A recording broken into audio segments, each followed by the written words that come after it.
Beginning of this year, I suffered so much. I had a house fire, my car was stolen, I lost my job, I got into a car accident. I lost everything that I had been building for years in a span of 2 months or less. And I Wow. Okay, that really sucks. That seems like a Job type story. My goodness. learned the biggest lesson that I've ever learned in my entire life. And I found myself relating to the story of Nebuchadnezzar. I want to share it so bad because it is something that has changed my life completely. And I hope it can help somebody else as well. By the way, this story is I lost everything in 2 months. Then God spoke to me. So let's check it out.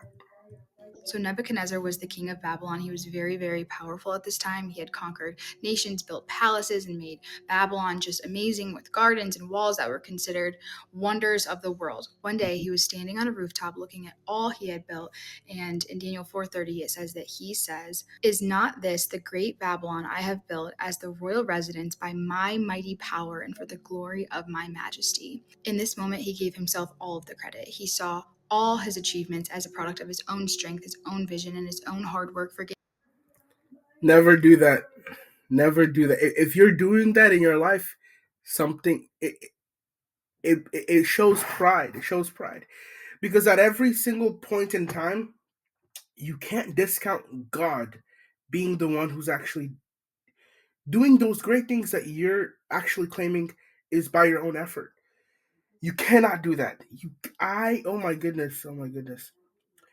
In every situation, for example, my goodness, I'm so smart. My IQ is so high. I get such good grades. Who gave you the brain to be able to have that intellect? It was God. You're still breathing. Who gave you the breath?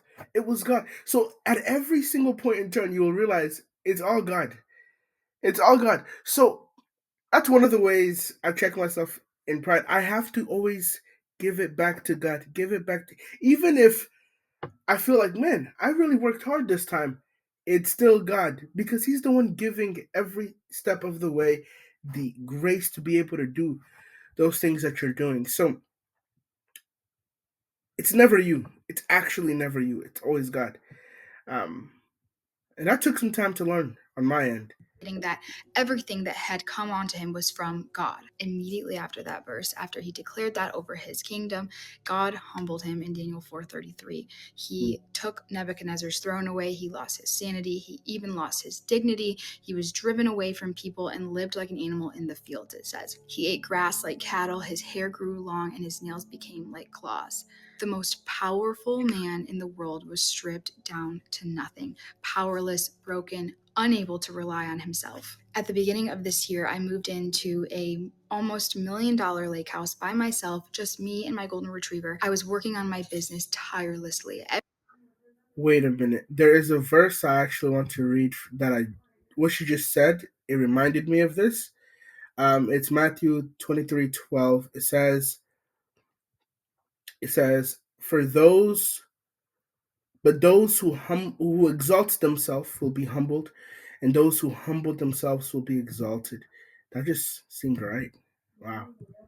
Every day when I woke up, my mind was on my to do list. I stopped praying. I quite honestly forgot about God. I was only relying on my own strength to get Yeah. me through all of life's obstacles. Anytime something came up or something went wrong, I thought, I've got this. I can do this. I can beat this, which is great to have faith in yourself. But I was completely relying on my own strength and I was actually miserable. I was so physically and mentally drained. It felt like I was running on a treadmill every single day just trying to get ahead and I could never get there. I was drowning in work. I was drowning to stay above water financially, mentally, physically. I couldn't handle everything going on in my life. And when I had my house fire, I lost everything. I packed my entire car up with everything I had left, and my car was stolen out of the driveway of the Airbnb that Wow. I was staying at days later. I got a rental car because my car was stolen, and I flipped the car 15 feet in the air 4 times over, landed in a ditch, went to the hospital. I thought that my life was over and I kept asking my mom, there has to be a lesson in this. What is the lesson in this? Something can't just happen in someone's life like this without there being a lesson. And I realized that I had been asking my mom, I had been asking out loud, but I had never. So house gets burnt down. car gets stolen, rental flips over. Man, that is that is insane. Prayed still in this moment after everything that had happened. I still hadn't prayed and just asked God, what is the lesson in this? And the moment that I did, this epiphany immediately entered my mind, which I like to think that that is what it feels like when the Holy Spirit is talking to us. I've never heard a voice of a man of God talking to me, but when I asked, it instantly was planted in my brain. And he said to me that you were relying on your own strength. Mm. I already won this battle for you. I already did the work for you. You didn't have to be doing this. You didn't have to be living this way. And you were on a path to killing yourself if you kept going down it. He took everything that was destroying me or had me on my way to destruction and wiped it all clean to put me in a position to start over and do things right. And so Wow. By the way, this is I've had a very very similar testimony. Very very very similar. There was a time I the second I get a because I was editing for YouTubers. The second I get work, I leave God and I go and I just do work. And I completely rely on myself to do everything.